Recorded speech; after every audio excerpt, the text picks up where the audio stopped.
Hello students, I am Arnav De. I am from Bankura, West Bengal. ছাত্রছাত্রীরা দেখো, এটা আমার ফার্স্ট ইউটিউবের ভিডিও। আমি এই নতুন চ্যানেলটি খুলেছি, দেখতেই পাচ্ছ তোমরা। নাম হচ্ছে অর্ণব বায়োলজি ক্লাসরুম। আমার নাম অর্ণব দে। এই চ্যানেলে আমি ক্লাস 9, 10, 11, 12 যে সমস্ত ক্লাসগুলি রয়েছে 9, 10, 11, 12 তার লাইফ সায়েন্স বা বায়োলজি পোর্শন থেকে বিভিন্ন যে চ্যাপ্টারগুলি রয়েছে তাদের টপিক সম্বন্ধে আলোচনা করব, চ্যাপ্টারগুলি আলোচনা করব, বিভিন্ন রকম ডাউটগুলি ক্লিয়ার করব, যাতে ছাত্রছাত্রীদের যে বোর্ডস এক্সাম বা যে নিট এক্সাম সেই পরীক্ষাগুলি দিতে সুবিধা হয়। তো আজকে প্রথম কথা বলতে গেলে যে চ্যাপ্টারটা আমি শুরু করতে যাচ্ছি সেটা ক্লাস 12-এর বায়োলজির চ্যাপ্টার, জেনেটিক্স বেসিক নাম, মলিকুলার বেসিস অফ ইনহেরিটেন্স। তো এই চ্যাপ্টারতে আমরা আজ যে বিষয়গুলি আলোচনা করব সেগুলি হলো basis concept of genetics, codon and central dogma. এখন বলতে গেলে চ্যাপ্টারতে আছে বেসিস কনসেপ্ট অফ ইনহেরিটেন্স। এর মানে কি? এর মানে আমাকে দেখতে হবে ইনহেরিটেন্স মানে কি। ইনহেরিটেন্স বলতে আমরা কি বুঝি? না দেখো, ইনহেরিটেন্স হচ্ছে সেই শব্দ যেটা জেনেটিক্সে উত্তরাধিকার রূপে ব্যবহার করা হয়। অর্থাৎ যে সমস্ত বৈশিষ্ট্যগুলো আমরা আমাদের প্যারেন্টাল জেনারেশন থেকে আমরা পেয়েছি, যেমন আমাদের ধরো স্কিনের কালার, যেমন আমাদের আইরিসের কালার, আমাদের যে সমস্ত চুলের বর্ণ, এই যে ক্যারেক্টারগুলো আছে এগুলো প্রত্যেকটাই আমরা বাবা বা মায়ের কাছ থেকে পেয়ে থাকি। কারণ কি? আমরা জানি যে পুরুষের শুক্রাণু এবং মহিলাদের ডিম্বাণু এই দুটো মিলেই কিন্তু একটি নতুন অপত্য জীবের সৃষ্টি হয়। তাহলে আমরা যা কিছু ক্যারেক্টার পাচ্ছি সেই শুক্রাণু এবং ডিম্বাণুর মধ্যে নিহিত আছে। তাহলে সেই ক্যারেক্টারগুলো আমাদের দেহের মধ্যে যে অনুপ্রবেশ, এক জেনারেশন থেকে অন্য জেনারেশনের মধ্যে যে বারবার সঞ্চালন, সেটাকেই আমরা বলবো ইনহেরিটেন্স। তাহলে ইনহেরিটেন্স বলতে আমরা বুঝবো it is the transfer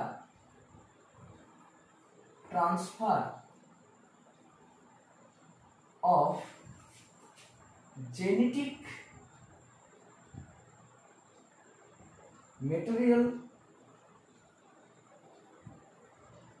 or characteristics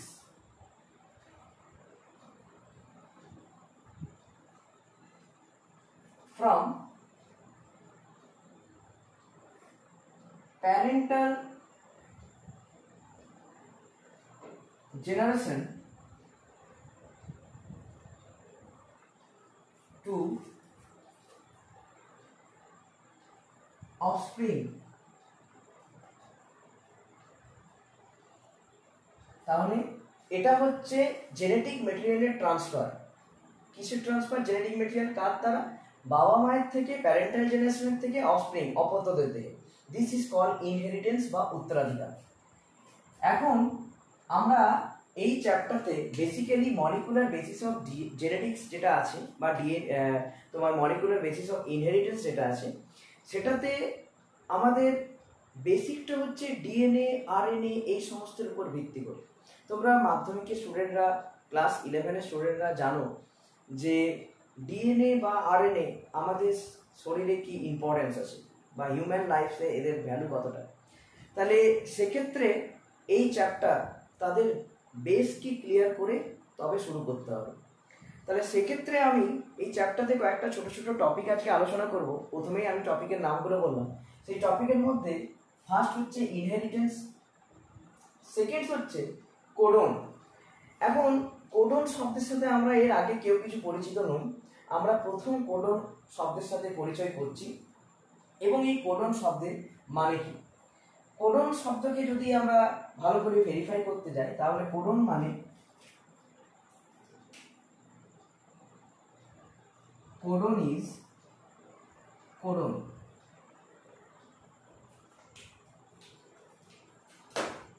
the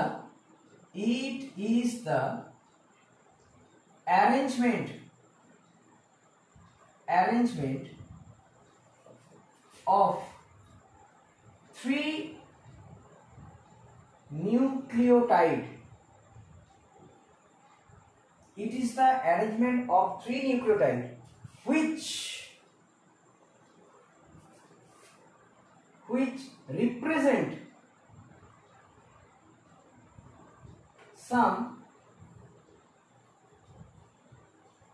genetic information.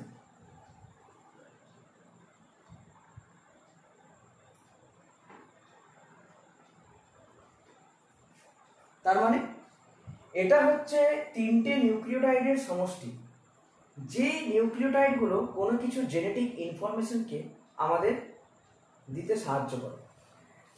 দেখো এর কিছু ক্যারেক্টার আছে, আমি আবারও ক্যারেক্টারগুলো বোঝাতে বোঝাতে তোমরা এই জিনিসটা বুঝে যাবে যে জিনিসটা কি না। কোডনের কিছু ক্যারেক্টার আছে। ক্যারেক্টার কি স্যার? ক্যারেক্টার কি? ফার্স্ট স্যার জেনেটিক কোড বা কোডন যাই হোক সেটা কিনা sir triplet. Triplet means all codon consist of 3 nucleotide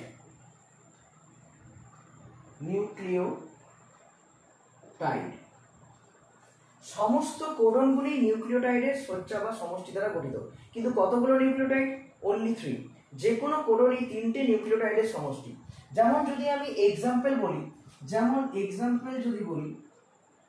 সেক্ষেত্রে AUG এটা হচ্ছে একটা কোডন, দিস ইজ কোডন। সেরকমই আমি যদি কিছু এক্সাম্পল ভেবে নিই যে স্যার UAG এটা আরেকটা কোডন, UAA এটা স্যার অ্যানাদার কোডন। এগুলো অর্থাৎ তিনটে নিউক্লিওটাইড মিলে গঠিত হচ্ছে একটি কোডন। আশা করি ব্যাপারটা বুঝতে পেরেছো। তাহলে কোডন হচ্ছে ট্রিপলেট, সবসময় 3টি নিউক্লিওটাইড। এবার নিউক্লিওটাইড মানে কি? দেখো ডিএনএ বা আরএনএ যখন আমরা ছোটবেলায় পড়েছি অর্থাৎ ক্লাস 10 বা 11 সেখানে আমরা দেখেছি যে একটি রাইবোজ অথবা পেন্টোজ শর্করা, একটি নাইট্রোজেন বেস এবং একটি ফসফেট গ্রুপ, এই 3টি মিলে গঠিত হয় একটি নিউক্লিওটাইড। সেই নিউক্লিওটাইড বলতে গেলে আমি এখানে যেগুলো লিখেছি AUG অ্যাডেনিন, ইউরাসিল, গুয়ানিন, এগুলো হচ্ছে one type of nitrogen base. কিন্তু এরা তো আর একা থাকতে পারে না, এরা সবসময় পেন্টোজ শর্করা এবং ফসফেট গ্রুপের সাথে অ্যাটাচ হয়ে থাকে। তাহলে সেই জায়গা থেকে আমরা এদেরকে বলতে পারি কোডন। ওকে, নেক্সট যদি আমরা বলি, নেক্সট যদি পয়েন্ট আমরা যদি এর সাথে আলোচনা করি স্যার, নেক্সট পয়েন্ট হচ্ছে যে start codon and stop codon.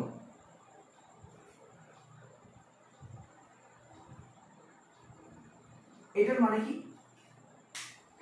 দেখো এই চ্যাপ্টারতে 3টে মেজর পার্ট আছে। এক হচ্ছে ট্রান্সলেশন, 2 হচ্ছে ট্রান্সক্রিপশন, 3 হচ্ছে রেপ্লিকেশন। বা এটাকে যদি উল্টো করেই বলি, রেপ্লিকেশন, ট্রান্সক্রিপশন, ট্রান্সলেশন, 3টে পার্ট আছে। রেপ্লিকেশন, ট্রান্সক্রিপশন বা ট্রান্সলেশনের ক্ষেত্রে এই যে ফেনোমেননগুলো আছে, এই ফেনোমেননে বেশ কিছু জায়গায় কোডনের আমাদের ব্যবহার আছে। সেই কোডন অর্থাৎ কোনো কিছুকে কোড করছে, কোনো কিছুকে জেনেটিক ইনফরমেশনকে কোড করছে।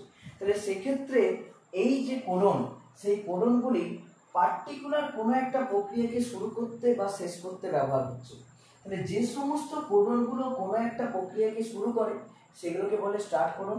যে সমস্ত কোডনগুলো কোনো একটা প্রক্রিয়ার সমাপ্তি ঘোষণা করে সেগুলোকে আমরা বলবো স্টপ কোডন। তাহলে স্টার্ট কোডন আমি অলরেডি এখানে উদাহরণের মধ্যে লিখে দিয়েছি যে AUG এটা ওয়ান টাইপ অফ কোডন, যাকে বলবো আমরা স্টার্ট কোডন। ওকে, আর যেটা আমরা লিখেছি UGA, UAG and UAA এরা কি স্যার? এরা হচ্ছে স্টপ কোডন। অর্থাৎ AUG কোনো প্রক্রিয়াকে শুরু করতে এবং বাকি কোডনগুলো, এই যে কোডনগুলো বললাম, এগুলো কোনো প্রক্রিয়াকে শেষ করতে সাহায্য করে। আচ্ছা, টোটাল আমাদের 64 কোডন আছে। টোটাল আমাদের 64টা কোডন আছে, ঠিক আছে? তার মধ্যে 61টা 61 codon code for something, code for something, something, code for something, ঠিক আছে? অর্থাৎ 64টা কোডনের মধ্যে 61টা যে কোডন আছে সেগুলো কোনো না কিছুকে কোড করছে, কোনো অ্যামাইনো অ্যাসিডকে কোড করছে। তাহলে এখন তিনটে কোডন কোনটা? যে তিনটে কোডন কোনো কিছুকে কোড করছে না স্যার, এটা একটা, এটা একটা, এটা একটা। কারণ এটা কোনো প্রক্রিয়ার সমাপ্তি ঘোষণা করছে, এটা কোনো প্রক্রিয়াকে শেষ করার জন্য ব্যবহার করা হচ্ছে। তাহলে সেই তিনটে কোডন যদি আমি 64 থেকে বাদ দিই তবেই আমার 61টা কিন্তু কোডন পড়ে থাকে। এটা কিভাবে হচ্ছে তোমাদের এই ডিটেলস চ্যাপ্টারটা, মানে এই ডিটেলসের উপর যে টপিকটা কিভাবে 64 কোডন হচ্ছে সেটা তোমাদের মলিকুলার বেসিস অফ ইনহেরিটেন্স নেই। যদি কোনোদিন এর উপর একটা ভিডিও বানানো যায় আমি নিশ্চয়ই বানিয়ে দেবো। Next sir, third point, codon is কোমালেস।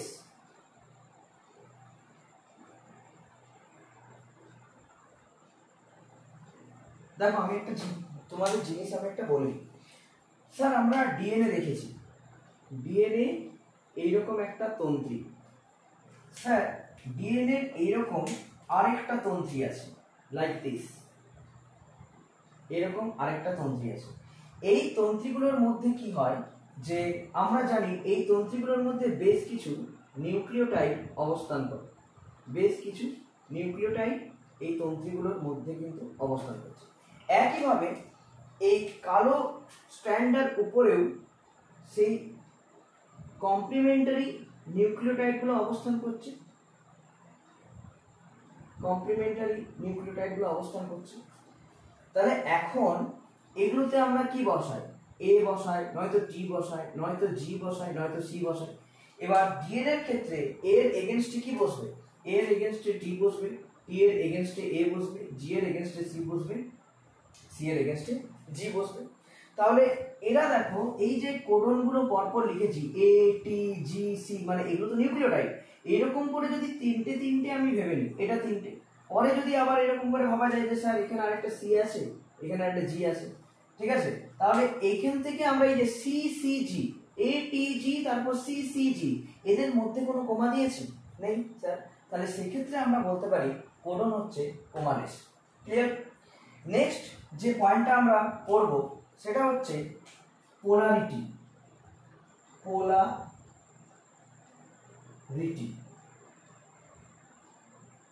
Sir, polarity মানে হচ্ছে, দেখো ছোটবেলায় আমরা যখন মাধ্যমিক বা 11-এ পড়েছি সেখানে ডিএনএ এর একটা স্ট্র্যান্ডকে যদি 3 প্রাইম টু 5 প্রাইম ধরা হয়, অন্য স্ট্র্যান্ডটাকে ধরা হতো উল্টো দিক থেকে 3 প্রাইম টু 5 প্রাইম।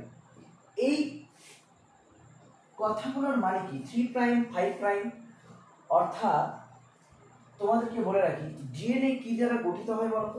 ডিএনএ গঠিত হয় একটা পেন্টোজ সুগার, ওকে, একটা পেন্টোজ সুগার, একটা নাইট্রোজেন বেস এবং একটা কিন্তু ফসফেট গ্রুপ দ্বারা, ফসফেট গ্রুপ দ্বারা, ওকে, ফসফেট গ্রুপ দ্বারা।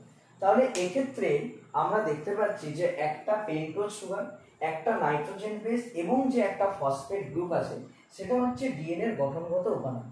পরপর পরপর পরপর এরকম জিনিসগুলো সজ্জিত থাকে, ঠিক আছে? এখন আমাকে জানতে হবে কোনটা কত নাম্বার কার্বন অ্যাটম। অর্থাৎ এটা যদি 1 নাম্বার ধরি, এটা 2, এটা 3, এটা 4 এবং এখানে 5 নাম্বার যে কার্বন অ্যাটমটা আছে তার সাথে কিন্তু ফসফেট গ্রুপটা যুক্ত থাকে, দ্যাট ইজ পেন্টোজ সুগার, 5টা কার্বন অণু। তাহলে 1 2 3 4 5 নাম্বার কার্বনের সাথে কিন্তু ফসফেট গ্রুপটা কিন্তু যুক্ত হয়ে আছে। এখন এই জায়গাতে কি থাকে স্যার? এই জায়গাতে স্যার, এই জায়গাতে উপরে থাকে এইচ, নিচে থাকে ও এইচ, ঠিক আছে, উপরে থাকে এইচ, নিচে থাকে ও এইচ, ক্লিয়ার। এখন এই যে ফসফেট গ্রুপ, এটা 5 নম্বর কার্বন আছে, এর ঠিক নিচে ডিএনএ ধরো এর ঠিক নিচে আরেকটা এরকম তোমার কি থাকবে স্যার, নিউক্লিওটাইড সজ্জা থাকবে, এরকম আরেকটা নিউক্লিওটাইড সজ্জা থাকবে, ক্লিয়ার। এরকম ধরো আরেকটা নিউক্লিওটাইড সজ্জা আছে, একইভাবে আরেকটা নিউক্লিওটাইড সজ্জা। তাহলে এই নিউক্লিওটাইড সজ্জার 1 নম্বর কার্বনে নাইট্রোজেন বেস আছে, এবং যদি ভালো করে দেখি 5 নম্বর কার্বন অ্যাটমে এগেন কিন্তু ফসফরাসটা আছে, ঠিক আছে।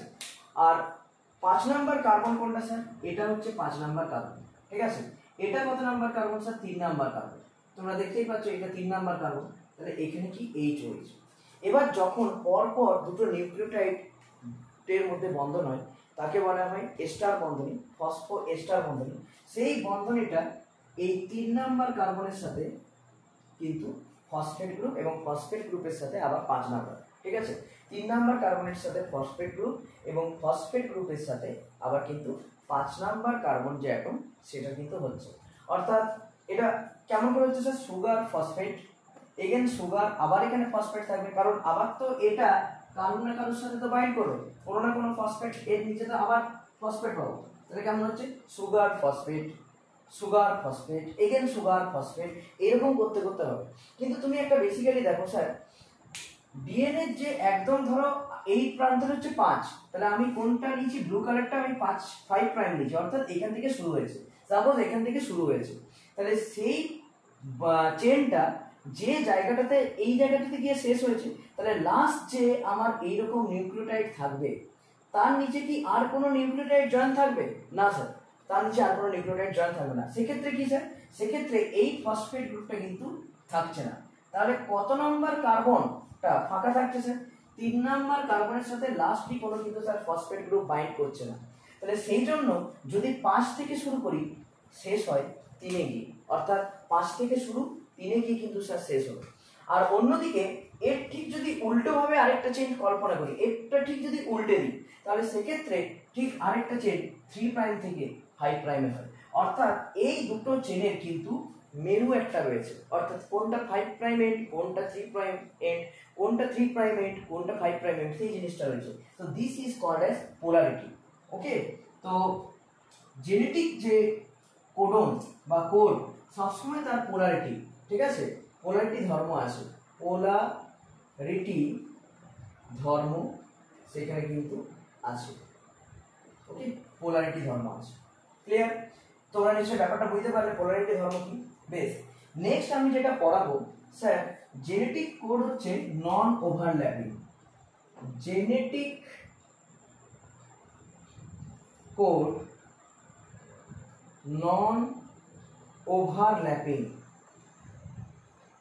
স্যার জেনেটিক কোড নন ওভারল্যাপিং মানে কি, নন ওভারল্যাপিং, নন ওভারল্যাপিং, তাহলে এটা মানে যদি বুঝতে হয় তাহলে আমাদেরকে একটা এক্সাম্পল দিয়ে আমরা বুঝবো। সাপোজ ধরো আমি একটা এক্সাম্পল ধরে নিচ্ছি, যাও একটা ধরে নিচ্ছি, ধরে নাও একটা কোডন আছে AUG, সাপোজ ধরো একটা এটা কোডন, কারণ 3টে নিউক্লিওটাইডের সমষ্টি 1 2 3। আরেকটা কোডন ধরে নাও আছে, সাপোজ ধরো সাইটোসিন, গুয়ানিন, আবার ধরো অ্যাডেনিন, সাইটোসিন, গুয়ানিন, অ্যাডেনিন। এবার ধরো তিনটে করব, এটা একটা, আবার এটা একটা, এটা একটা কোডন, এটা হচ্ছে কোডন 1, কোডন 1, এটা কি স্যার কোডন 2, এটা হচ্ছে কোডন 2। আবার আরেকটা যদি ধরে নিই স্যার ATG, যদি ধরে নিই স্যার এটা কিন্তু কোডন 3। এখন আমি কি এইভাবে করতে পারি, এটা কি আমি বলতে পারি যে স্যার আমি এখান থেকে জি নেব, এখান থেকে সি নেব, এখান থেকে জি নেব, অর্থাৎ এই তিনটেকে আমি একসাথে নেব? না, এটা হয় না, ঠিক আছে। যে কোডনটা যার জন্য স্পেসিফিক, অর্থাৎ আমি বলেছি 3 nucleotide with represent some genetic information, অর্থাৎ জেনেটিক ইনফরমেশন কিন্তু খুব স্পেসিফিক। এই কোডনটা যাকে কোড করছে, আমি আসছি টপিকের মধ্যে, যাকে কোড করছে সেটা তার জন্য স্পেসিফিক। এ একটা পার্টিকুলার কোনো কিছুর জন্য স্পেসিফিক, এ একটা পার্টিকুলার কোনো কিছুর জন্য স্পেসিফিক। তাহলে সেক্ষেত্রে আমি মাঝখান থেকে কোনোভাবেই ব্রেকডাউন করতে পারি না বা ওভারল্যাপ করতে পারি না। তাহলে এই জিনিসটা কিন্তু স্যার হয় না, ঠিক আছে, কিন্তু এগুলো স্যার হয়। ক্লিয়ার? এবার ব্যাপারটা হচ্ছে 5 নাম্বার যেটা বলবো যে codon and anticodon, codon and anticodon.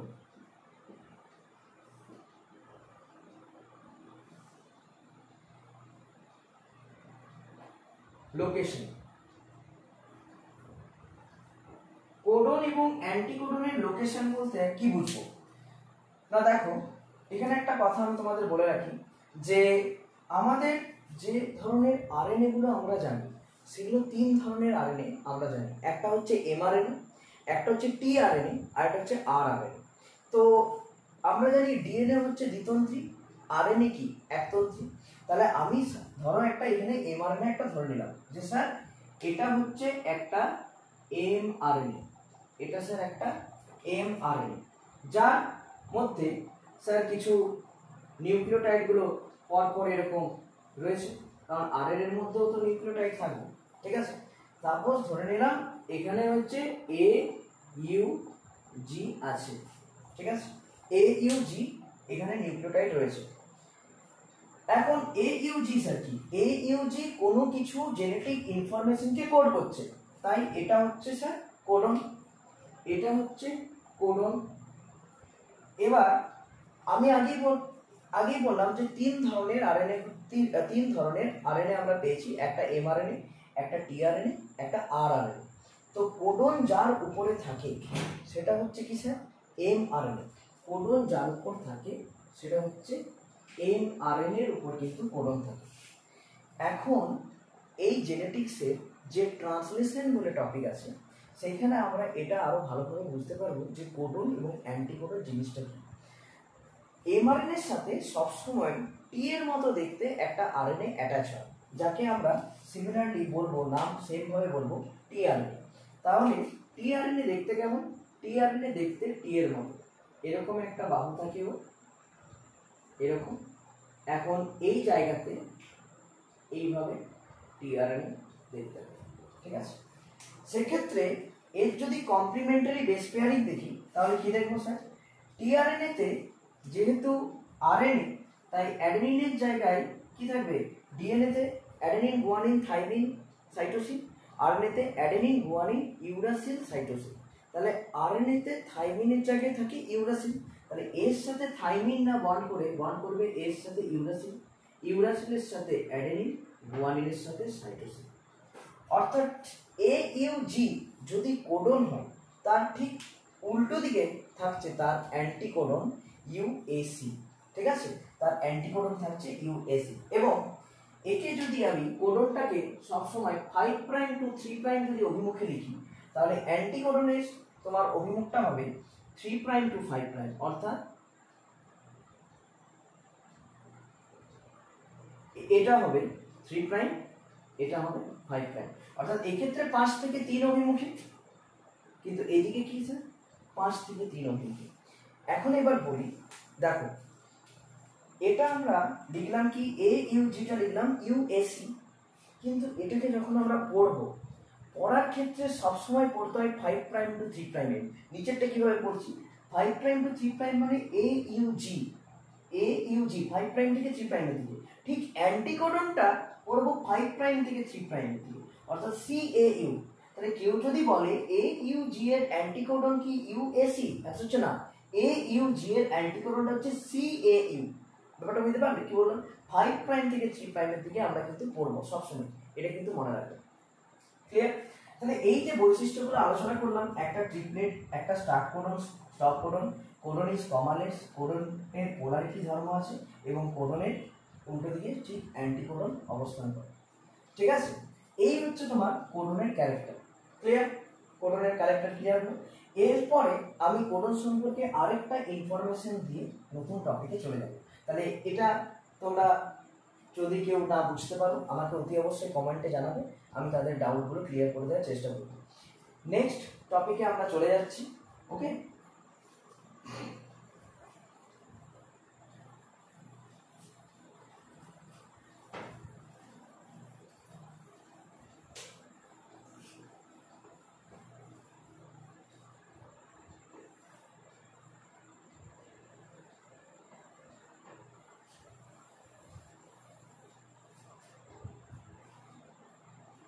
দেখো কোডন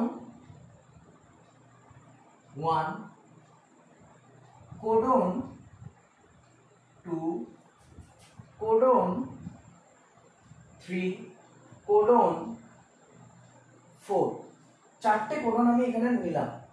প্রত্যেকটা কোডনই কোনো না কোনো অ্যামাইনো অ্যাসিডকে কোড করছে। ধরে নিলাম এটা অ্যামাইনো অ্যাসিড 1 কে কোড করছে, এটা অ্যামাইনো অ্যাসিড 2 কে কোড করছে, এটা অ্যামাইনো অ্যাসিড 3 কে কোড করছে, এটা অ্যামাইনো অ্যাসিড 4 কে কোড করছে। Amino acid 1, amino acid 2, amino acid 3, amino acid 4। এবার পাশাপাশি দুটি অ্যামাইনো অ্যাসিডের মধ্যে কোন বন্ধনী গঠিত হয়েছে? পেপটাইড বন্ধনী আমরা পড়েছি। তাহলে এদের মধ্যে এই যে বন্ধনী সেগুলো কিসের? পেপটাইড বন্ধনী, পেপটাইড বন্ধ। ওকে, অনেকগুলি অ্যামাইনো অ্যাসিড পরস্পর জুড়ে গিয়ে যে মলিকিউলটা তৈরি করে সেটা কি তৈরি করেছে? Protein molecule, protein molecule.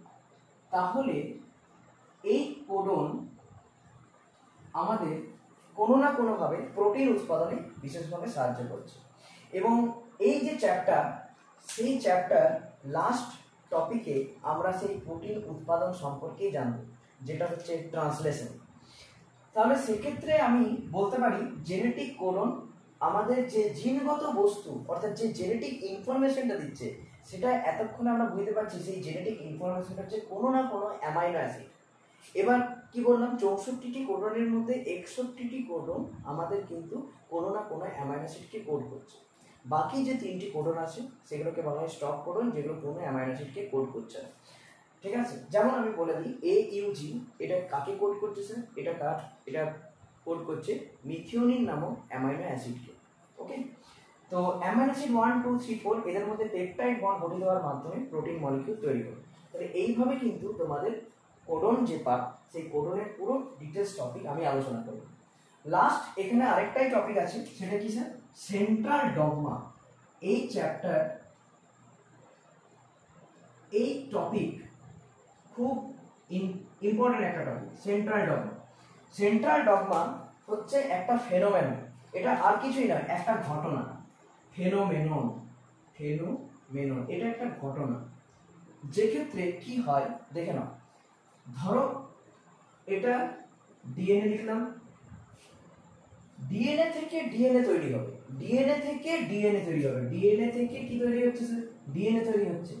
যে পদ্ধতির মাধ্যমে ডিএনএ থেকে ডিএনএ তৈরি হচ্ছে তাকে আমরা বলবো রেপ্লিকেশন।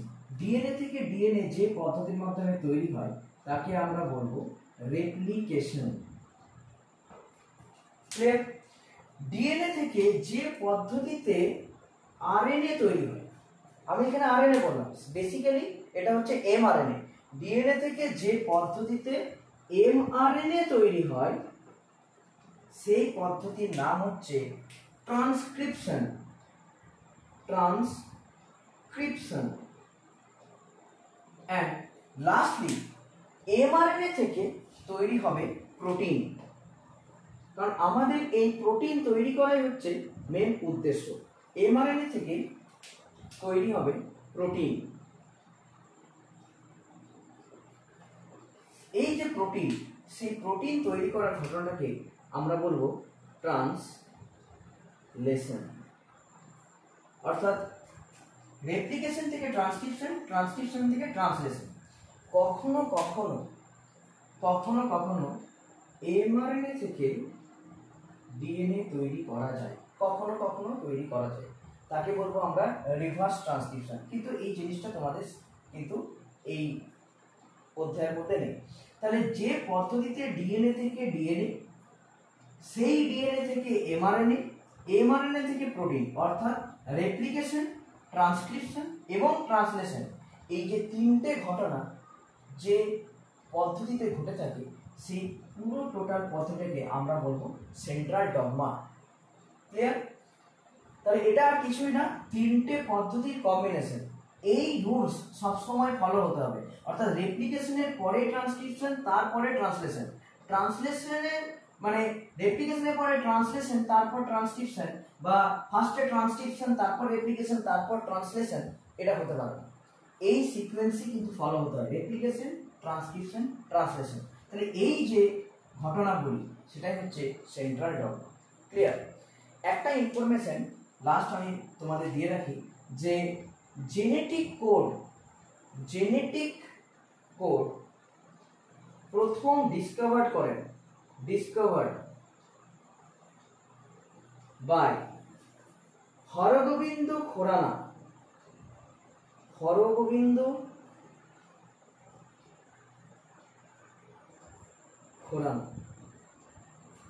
এই বিজ্ঞানী প্রথম জেনেটিক কোড কিন্তু আবিষ্কার করেছেন। ঠিক আছে? তাহলে আজকে যে চ্যাপ্টার তোমাদের আমি পড়ালাম সেটা মলিকুলার বেসিস অফ ইনহেরিটেন্সের বেসিক কনসেপ্ট, করণ এবং সেন্ট্রাল ডগমা, এই তিনটে টপিকের উপর ভিত্তি করে তোমাদের আমি পড়িয়েছি। যদি এর মধ্যে কারোর কোনো সমস্যা বা প্রবলেম থেকে থাকে সেটি আমাকে জানাবে, আমি কমেন্টে চেষ্টা করব সেই প্রবলেমগুলো ক্লিয়ার করে দেওয়ার। এবং আমার এই চ্যানেলটি যদি তোমাদের ভালো লেগে থাকে তাহলে অতি অবশ্যই বলার কিছু নেই, সাবস্ক্রাইব করে দেবে। ঠিক আছে? ওকে, গুড নাইট।